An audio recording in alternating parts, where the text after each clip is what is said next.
Good evening, I'm Anna Jabłońska. Welcome to Poland Daily. Despite the assertions of civic platform politicians, Prime Minister Mateusz Morawiecki will not publicly apologize for the statement he made during one of the election rallies concerning the lack of roads and bridges built during the civic platform party's rule. The spokesperson for the Polish government did, however, confirm that in accordance with the court's decision, a suitable retraction will be aired in the media. This is a disgrace. Morawiecki lied. A man of honor would resign in a situation like this. The Prime Minister will have to apologize for his words. That was the reaction of the civic platform leader Grzegorz Schetyna to yesterday's verdict of the appeals court. Law and justice politicians point out that the court ordered the Polish Prime Minister to publish a retraction instead of an apology. I would like to point out the division in the judges who voted. Two decisions were favorable to us, the other one, let's be frank, was 50-50. Nonetheless, we respect each of the decisions. We expect an apology from the Prime Minister. Any decent man who has been caught lying should apologize.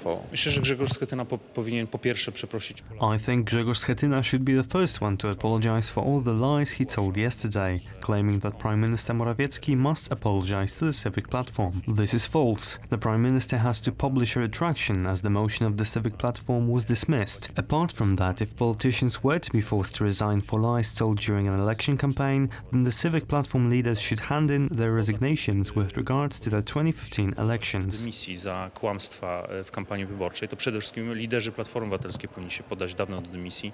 Uszanujemy wyrok sądu. We will respect the decision of the court and publish an appropriate statement. The Prime Minister, however, does not need to apologize to the members of the opposition, as the motion of the civic platform was rejected. The court's ruling is final, and the Prime Minister will have to issue a suitable retraction, which will air before the main news programs on TVP Info and TVN stations within 48 hours. Today, during a press conference at the UN headquarters, President Andrzej Duda confirmed that the Polish government is making the United States an offer to build a permanent military base in Poland. According to the president, the American side will be able to choose where the base should be located. Prior to the conference, the Polish head of state gave a speech at the UN General Assembly Forum. In 1918, after 123 years of bondage, Poland returned to the map of Europe and the world.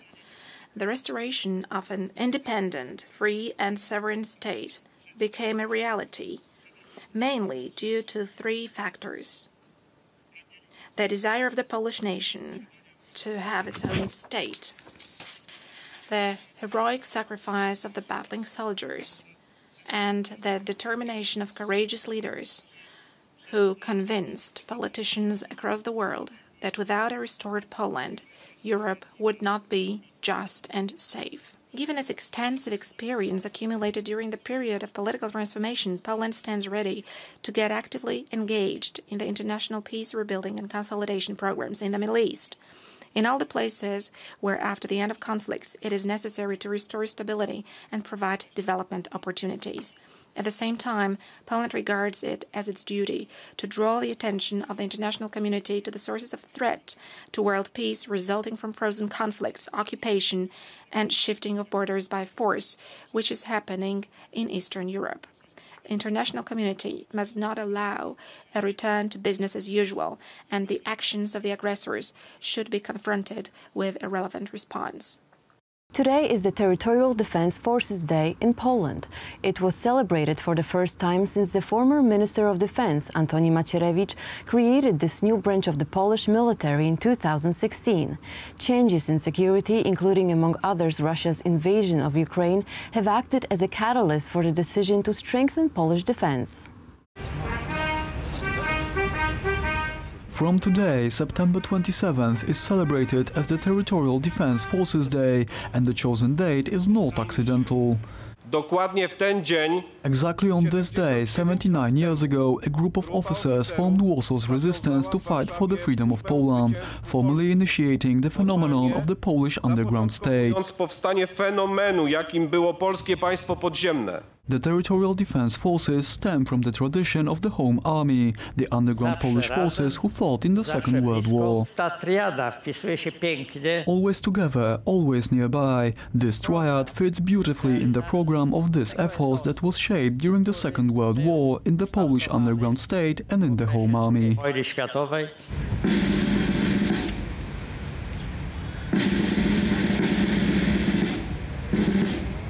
A fifth type of armed forces, like the fifth sense needed by every human being, but also ethos and faith in a strong Poland, establishing of patriotic military formations. The fact that you are more numerous, you are more skilled, closer to serve the people, increasing the operational and defense capabilities of the Polish territory. Territorials, as you call yourself, you are the pride of the Polish army. I know how great Polish patriotism is in you. I want to thank you for it.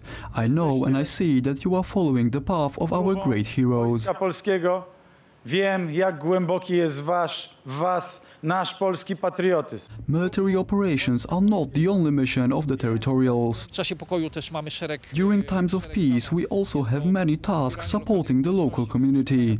These are tasks related to crisis management, support when we are dealing with natural disasters.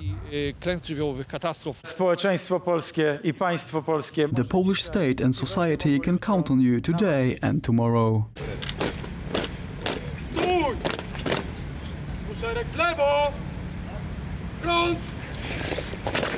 Poland and Hungary share a centuries-old brotherly bond, but Polish-Hungarian relations have grown even closer since the Law and Justice Party took power in Poland in 2015 and redirected the country's foreign policy in favor of closer ties with neighboring countries in Central Eastern Europe over relations with Brussels and Berlin. The latest symbol of the growing Polish-Hungarian alliance is a new statue of the Polish interwar Marshal Józef Piłsudski, unveiled in Budapest today. The bust of the Polish national hero was erected this year in honor of Poland celebrating its 100th anniversary of regaining independence after the First World War. Marshal Piłsudski was honored in Budapest before the Second World War by having a street in the city named after him.